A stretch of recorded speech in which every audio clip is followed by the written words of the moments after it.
Hello there. You're getting to see a different side of Glanmore today. Today, I'm up on the lower roof above the breakfast room, taking a good look at this roof, this slate roof. Mr. and Mrs. Phillips spent a lot of money to build this place, $7,000. We gotta look after it. So up here I see we've got a broken slate. And because we're on a nice flat roof, it's a safe place for you to stand. If you want, you can stick around and see how this is fixed.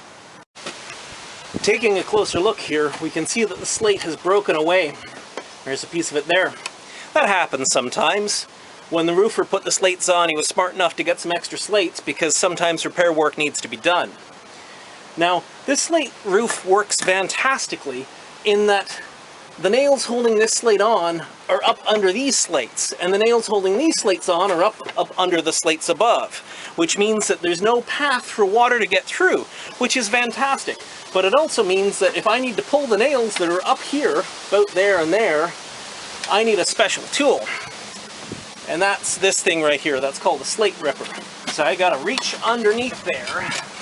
There's a little bit of give. And I found the nail. And then I gotta get on it. And I've gotta get this hook around that nail, and then I can tap it out with my hammer.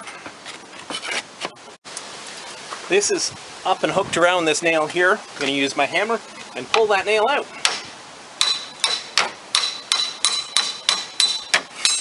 There we go. And now to get the other one.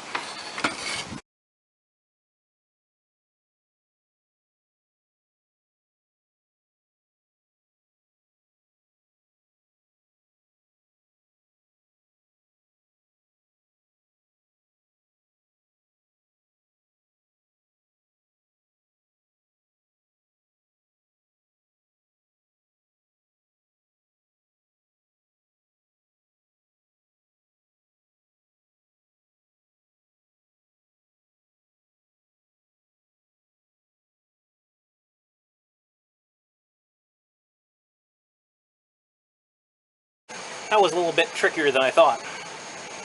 So, I've got a new slate here from the same quarry and everything, and it's got to be nailed back in place. But I can't just lift these up, like they don't bend, so I can't nail that back in place that way. There are places in the world where you can absolutely get away with a little strip of copper or lead. You can slide that up in place and bend that little piece of copper or lead back in place. But here in Canada, we've got some pretty extreme weather. So we're going to use a different system. We're going to use what's called a nail and a bib. So I've actually punched a hole in between these two holes, and I'm going to slide that right up underneath the existing slates.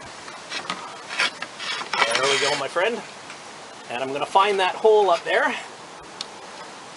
And there it is. And I'm going to carefully tap that one in and kind of work this slate over the side and use a punch, different punch. I'm going to use this punch to get that one down in between. There we go. There it goes. Now, there's a hole right there. That's the path for water, and we don't want that. So the second part of the nail and bib is this piece of copper flashing called the bib. And what that's going to do is slide up underneath there, and that'll keep the water sliding down this slate onto the bib, not through the nail, and then right on down. And again, here we're going to use our slate ripper, or maybe just our hands. We'll see how this goes.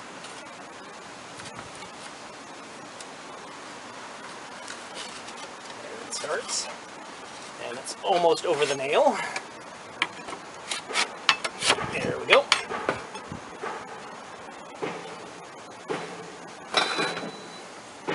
And just tap with the punch.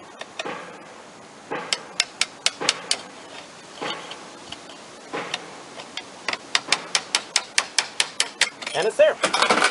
So the copper works as flashing to keep any water from getting in there, and because that copper's got a little roof on it, it creates enough surface tension to hold that thing in place no matter how much rain, no matter how much snow, hopefully not too much sleet.